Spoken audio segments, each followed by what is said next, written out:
here we are coming to you with the tips video on how to get approved and how not to fuck up like I did. Okay. What do she do? I do everything. I move everything. I am not looking for clout, no. I knew I would figure it out. I knew I took the millionaire route, running up. Hey guys, it's Priscilla back again. Thank you so much for coming back to my channel. I'm really excited about today's videos because of you guys. A lot of y'all have been watching my Atlanta apartment hunting series and been asking a lot of questions, and you want the tea. And I told y'all I was coming with the tea, and I was gonna give y'all all the information I found. It's been some time. It's been a lot, okay? I'm gonna give it to y'all in this video, okay? So thank you so much for the support and coming back to watch. And just to start off, because we're gonna roll right into this, key things that you will need in order to rent an apartment. What you need, number one, or what these apartments are going to be asking of you when you want to rent with them. They want 3 times the rent, okay?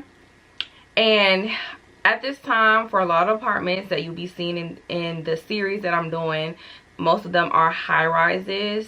Some have mid-rise options, but most of these apartments are going for around $2,000. That's like the common price at this time. It is March 12th, 2020. A lot of them are around that price, a little bit less, a little bit more. So 3 times the rent, meaning I want you to make $6,000 or more if, say for instance, your apartment was listed as $2,000. And a lot of people have been asking me why.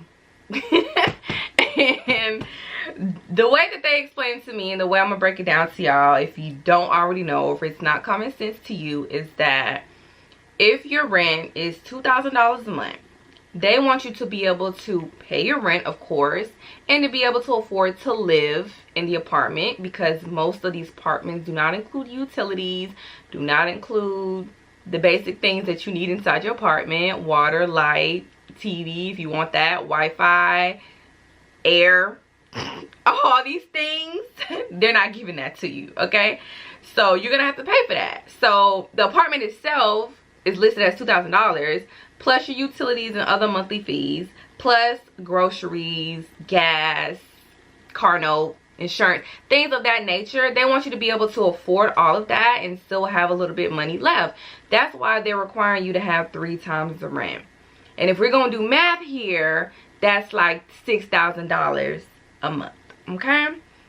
Most people are not making $6,000 or more a month that are wanting to rent apartments. You know, people who make that much money are able to go ahead and buy a house or do things of that nature. So with these increases for rent, it is making it a little bit harder for people, and I'm gonna go into that a little bit more. But they also would like if you have good rental history, and what that means is no have any evictions on your record from past apartments, places, no fraudulent activity, anything that's gonna make them feel like you're gonna do the same thing at their property. They don't want any of that. And credit is very important, and I know a lot of people have been asking me, you know, do you need to have a credit card? Do you need to have credit in order to apply for these apartments? And y'all, the answer is yes, you do. You really do. If you don't have credit, like if you don't have a credit card, if you haven't started your credit, it's better to have no credit than it is to have bad credit. If you have bad credit, most times you're not going to be approved. Depending on where your credit score is, a lot of apartments told me like they may work with you if you're around the 540 range or a little bit above that. But if you're less than 540, it's just, they're going to tell you off bat not even to apply, because you're going to get denied.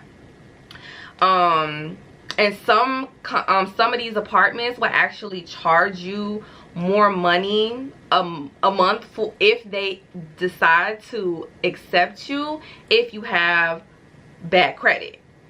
Like, they're charging you a fee if they approve you, but they're doing it you know, because you had a low acceptance rate. I have actually seen like $25 or $50 added per month on some of these apartment fees for low acceptance rates. So if you have like a 600 or anything below that credit score, some apartments will do that. So keep that in mind. They need to have an ID, so no expired driver's license. Like most of them will not even let you tour the apartment if you do not even have a valid driver's license that's not expired. So that or military ID or passport is acceptable as well. And they want to know if you're employed. So of course, if you're employed, most of them do ask for the last 2 check stubs, most recent check stubs that you have, to verify your employment. If you are currently not employed, but if you're like say for instance you just got hired at a new place, you just got a new job, they're going to ask you for an offer letter. So with the offer letter, tip number 1, this is something that I found out when applying for these apartments that they not gonna tell you, so don't forget this if you do have an offer letter, or if you know somebody with the business, if you get what I'm saying. Make sure your offer letter is signed by you and also by the person that is extending the offer. That should be also written in the offer letter. Also within the offer letter, make sure that you have actually been hired by this job by the time that you submit for the apartment, because most times they will accept an offer letter if you just haven't received your check stub from that job, if you get what I'm saying. So say for instance the offer letter says you started working on March 1st and you applied for the apartment March 5th. So by that time you wouldn't have gotten a check stub from this job, so they would accept your offer letter. So on the offer letter it would state like how much money they're going to pay you a month, a year, yearly, and they would determine your income based off that. So you can get approved with like no employment, but saying you have an offer letter from a company. Now just for your information, they are going to check the company's validity. They're going to check with the Secretary of State if the company is an actual company. So don't just be, you know, submitting just a random offer letter with this big amount of money and it's a fake company. They're going to do a background check on it, just letting you know, okay? So if you are self-employed, if you make your own money by doing freelance work or things like that, they're going to ask for other type of documents depending on the place you're applying to. Some places are more strict than others. A lot of these places do not, the leasing agents are no longer the ones who are going through trying to verify your information when you apply. They do have third-party companies that do this for them, which has made getting approved in these places even harder. They will do background checks on you. They will do a criminal background check. They will do a hard inquiry on your credit. Another way that they would like to verify how much money you're making is your bank statement. So if you're working at a job and you submitted your last 2 check stubs, make sure that with your bank statement the numbers correspond to your check stub. If your check stub is saying you're making this amount of money from this place, that should also show up in your bank statement as well. And when it comes to bank statements, they're not gonna take any like screenshot or a photo of your bank statement. You're gonna have to actually log into your bank online, go to the statements, print that off and save it as a PDF, and this is how you will upload these documents when applying for the apartments. Okay, miss, please pay attention to monthly fees and promotions, because some apartments monthly fees will vary, and that is basically like parking, pest control, trash. Some places have valet trash, some have chutes, but some of them put that inside their fees. Some places charge for amenities and some do not. Those fees add up. Please make sure you pay attention to that so you know what you're signing up for, because they're not gonna tell you. They may, but they're not gonna really like explain. They're not gonna explain the fee. Major key tips and things that I've learned from just paying attention. They're also going to give you the opportunity to show them your assets. So that's like, how much money do you have in your bank account? Do you have a savings account? How much money is in that? You can actually upload those documents showing how much money you have, liquid assets and anything that's showing how much money you got, just in case if something happens, do you still have enough money to pay for your rent? So when applying for apartments, make sure that you save as much money as you can in your bank account, in your savings account or your checkings account, just in your bank account, and make sure the bulk of your money is there at least for about a month or until the end of your pay period for your bank statement. It will be best to have the most amount of money you possibly have in that statement, that period, so you can save that, and that is what you'll be able to show them. Like, if you need an example, I can give you an example. Just like let me know in the comments. But basically, you need that money to sit there for a certain amount of time, so when your statement rolls around, it shows up, and then it will be on your bank statement or in your savings. Because most of these companies want the most recent things. So if you done saved money from like 3 years ago and you trying to download that bank statement to show them what it looked like 3 years ago, they're gonna be like, no, they want to see what it looks like a week ago, 2 weeks ago, recently. A way to kind of get your credit boosted or your credit up before you want to apply, before they do that hard pull on you. If you don't have a credit card, I suggest getting a credit card. But please, people, when you get a credit card, don't spend and use your credit card like it's free money. Treat your credit card like a debit card. And I'm actually thinking about doing a whole video about that, because it's very simple, but people don't know how to use their credit card or use credit, and it messes them up so bad. If you treat your credit card like a debit card, kind of like a pay-as-you-go kind of thing, it'll boost your credit score so quick. Telling you, you can boost your credit score in a matter of weeks, in a month. So if you do that, like literally if you get a credit card 2 months before you want to apply for an apartment, you could boost your credit score just like that. Let me know if you want a video on that, because it's kind of complicated, but I can go into details and break it down. This is another thing that they told me. So you don't have a current job, but you want to show them your savings to, you know, show that you have enough money. A lot of people have saved enough money. They can afford year or 2 years worth of, you know, 2 years worth of rent saved, where they can move out and they don't have a job, but they want to see that money. Let me tell you what these people told me, y'all. They said that if you don't have a job, or if you do have a job but you're not making 3 times the rent from your current job, and you want to go based off of your savings account or how much money you have in your bank account, that you must have 3 times the yearly rent in your savings. Okay, like $2,000 a month, the rent for a year is like $2,400, right? They want you to have $2,400 in your savings, this amount of money in your savings, plus 3 times that. So one of these apartments I was looking at was like $2,400. He told me I have to have $90,000 saved in my bank account to qualify, like just saved. So yeah, you know, it's crazy. Just trying to give you guys this information so you kind of know what to do and how to maneuver. If you can get a guarantor, awesome, cool, do that. But with guarantors, they are requiring that your guarantor makes 5 times the monthly rent of your rent, and that they don't have bad credit. So I know a lot of people want to kind of use their parents. If your parents have poor credit, they may make enough money to be your guarantor, but if they have bad credit, it's finito. They're not going for it, okay? Two other things I want to talk about is some programs that I was able to find as well. I found out about something called the Workforce Housing Program. My realtor actually was the one who told me about it. It's a very new program in Atlanta. So basically, just to explain it, it is within the Fulton County, so that's like downtown Atlanta and surrounding areas a little bit. Fulton County, they're doing this thing to kind of help with the influx of prices being raised and because of the pandemic, and to help people get into apartments. So taking the median base pay of what you make a year and dividing that up to determine how much you'll pay for rent.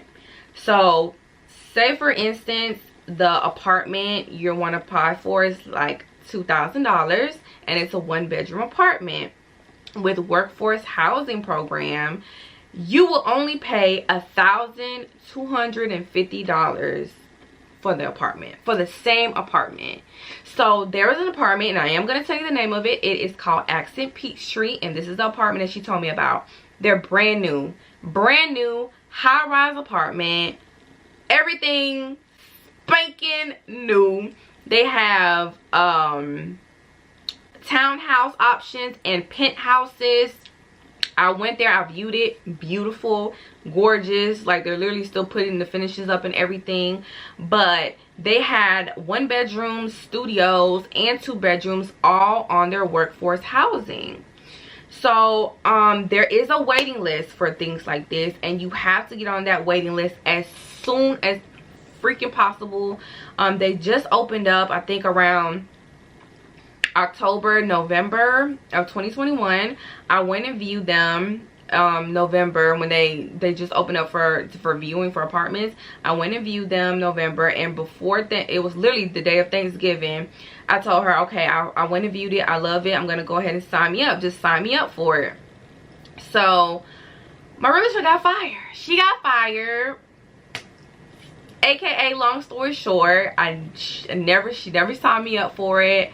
Try to call to see if I can get on that list. By that time, y'all, and it wasn't even like a week after that, by that time they closed the list, because it was over capacity. Like, it was a waiting list for the list. So yeah, everybody had got all the units, and it was to the point when I was checking in on it that they didn't even have 1-bedrooms anymore. They were only doing studios. So it's really a first come first serve kind of thing. So what I would say for you guys looking for this type of program, because it's honestly amazing, the only thing about this program, to qualify, you have to make under $42,000 a year. If you make more than that, you're not going to qualify for this program. So what I would tell y'all, and I know this is possible as well, because I've been riding around the city and I see there's a lot of new apartments that they're still building within the city limits. It's not going to work for me because I have to find somewhere sooner than that. But if you can wait a little bit, or if you're moving like a year from now or within later on this year, there's a lot of apartments that are going to be opening later on this year. Go ahead and try to see if you can find the contact information if you see it riding around. Or reach out to a realtor, tell her that you want to get into an apartment that has the workforce housing program. They know about it, and they'll be able to find one for, well, they should be able to. I don't know, these realtors, they might be able to find one for you. And if you do, go ahead and get on that waiting list. The sooner you get on the waiting list, the better, because it's possible to get on. And there's going to be more apartments. So this is something that's going to keep on going. It's brand new, but it's going to keep on going. So there's going to be more apartments that they're building, and more places where workforce housing is going to be available. So I did try to see if I can find any other places that I went and viewed if they had it. I called so many places, guys, and nobody else really had it. Like, it's really a new thing, and they're really forcing all of the brand new apartments to do it, but the older apartments, they just haven't caught on to that yet. So look out for that in the coming months. And also, when I was in my search just looking for cheaper ways to get the same type of quality that I wanted, I went on to affordablehousing.com. They do have some where you can look up like apartments, and they list like some apartments that are just listed cheaper than what they are on the site, but it's also wait list for that as well. You should just call up there and see if you can get on the wait list. Okay. And so next thing we're going to talk about is negotiating. So I'm going to link down below the video where I actually saw someone actually do this. I heard that this was possible, but I saw someone who actually did this. So when it comes to negotiating, you can negotiate anything. Let's just start there.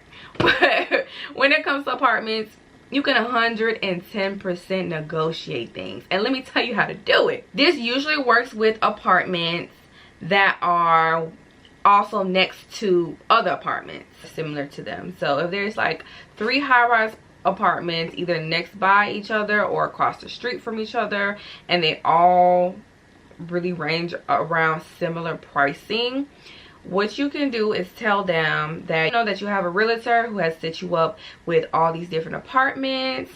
Be specific, because if you are, they can kind of tell if you're being legit or not about it, and they can determine if they really want that sale from you or not. So tell them that you're going to XYZ apartment, list the names, tell them that you're also looking for a 1-bedroom, 2-bedroom, whatever, and this is the price that they quoted you, XYZ. It's definitely easier to do the negotiations in person than it is via online or over the phone or through email, because these leasing agents, they don't want money for real. Like, they be playing games. But also it's because they have a million people calling, emailing, trying to reach them and contact them about apartments all day. They're really just gonna forget about you. Trust me, they are. So it's easier to do this in person. If you go to the other apartment and be like, hey, I was at XYZ, they quoted me this price, I want to see if I can get a better deal. What do you have available? What can you do to help? Tell them to see. So they may say, okay, we have this apartment, it's this price, it may be a little bit more, it may be a little bit less. Also, pay attention to key things, like is the other apartment, does it have a better view? Does it have a city view? Does it have more windows? Does it have 2 sinks in the bathroom? Like, these things matter. The square footage matters a lot too.